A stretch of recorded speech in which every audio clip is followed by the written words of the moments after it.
Good morning students, कैसे हैं आप सब। उम्मीद करती हूँ आप लोग अच्छे होंगे। आज आपकी वर्कशीट नंबर 27 आई है। इसे अच्छे से लेबल कीजिए, डेट डालिए, क्लास, सब्जेक्ट, अपना नाम, अपने टीचर का नाम लिख लीजिए। प्राणियों में पोषण, इसी को ही आज हम लोग कंटिन्यू करने वाले हैं। लिखा है इस पार्ट में हमने सीखा कि 5वां नंबर, इससे पहले कि 4 हम पढ़ चुके थे।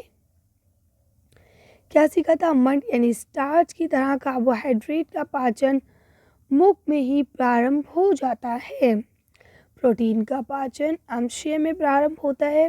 यतक द्वारा स्वीकृति और अग्न्याश से अग्न्याशिक रस और शुद्ध बथी यानी छोटी आंत की दीवार द्वारा सात्विक पाचक रस की क्रिया से भोजन के सभी घटकों का पाचन शोधात में पूरा हो जाता है।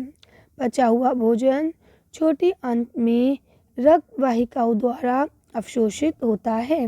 क्लियर है बात यहाँ तक कि किस तरह से हमारे मुंह से ही डाइजेशन प्रोसेस जो है, खाने का हजम होना, वो शुरू हो जाता है ना।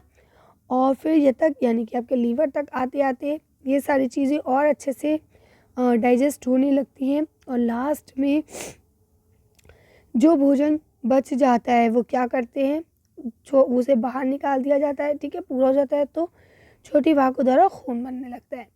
क्लियर है, चलिए आगे चलते हैं। लिखा है जल व कुछ लवण बड़ी आंत यानी कि बृहदंत में अवशोषित होते हैं।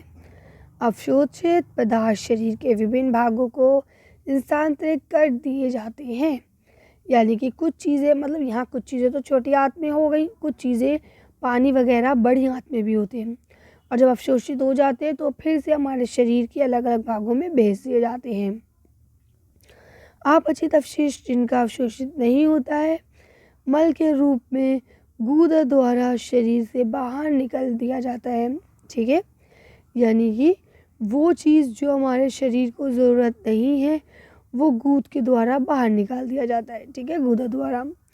गाय, भैंस एवं हिरण जैसे घास खाने वाले जंतु रोमनेट्स कहलाते हैं। वे पत्तियों का अंतर्ग्रहण तीव्रता से करके उन्हें निगल लेते हैं तथा रोमैंस के भंडारिता कर लेते हैं। ठीक है, यानी वो मुंह में इकट्ठा कर लेते हैं, पेट में एक जगह पे जाके। और कुछ अंतराल के बाद वही भोजन उनके मुंह में दोबारा आने लगता है और वो पशु से चबाते हैं। अमीबा में भोजन का अंतर्ग्रहण पदार्थ की सहायता से होता है। ठीक है, इसका पाचन खाद्य धानी में होता है। क्लियर है। अब देखिए यहाँ पे आपको प्रश्न दिए गए हैं। पहला प्रश्न है उपयुक्त तालिका में से उपयुक्त विकल्पों का चयन करके सही आंसर दीजिए। ठीक है, यहाँ लिखा है पाचन तंत्र का वह भाग जो पित्तरस को स्वीकृत करता है। तो पित्तरस को कौन स्वीकृत करता है? तो आप लिख सकते हैं यतक। पहले का आंसर हो गया यतक। ठीक है, पाचन यहाँ पूर्ण होता है। तो कौन सी जगह है जहाँ पे पाचन पूरा हो जाता है, जल्दी से बताइए। तो वो है आपका शुदांत। ठीक है, इस भाग से मल बाहर निकाल दिया जाता है, गूदा।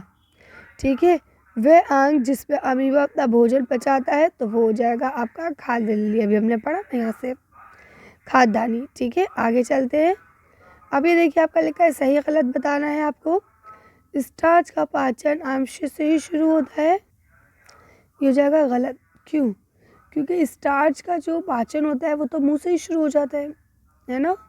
लिखा है घास खाने वाले जंतु जैसे गाय, भैंस, हिरण जुगाली करने वाले भी कहलाते हैं। तो ये ठीक बात है, उन्हें जुगाली करने वाले जानवर भी कहते हैं। अमीबा में कृत्रिम पाँव को स्टोपिया के रूप में जाना जाता है। तो आप इसका आंसर करेंगे ट्रू। ठीक है, फिर यहाँ लिखा है अग्न्याश पेट का स्राव कराता है। तो इसका आंसर हो जाएगा फॉल्स। ठीक है, तो आप इसे कर सकते हैं। चलिए, तो आज की वर्कशीट को हम लोग यहीं खत्म करते हैं। आज की वीडियो में बस इतना ही। अगर आपको हमारी वीडियो पसंद आई हो तो प्लीज़ इसे लाइक और शेयर करें। अगर अभी तक आपने हमारे चैनल को सब्सक्राइब नहीं किया तो प्लीज़ हमारे चैनल को सब्सक्राइब करें। Thank you for watching.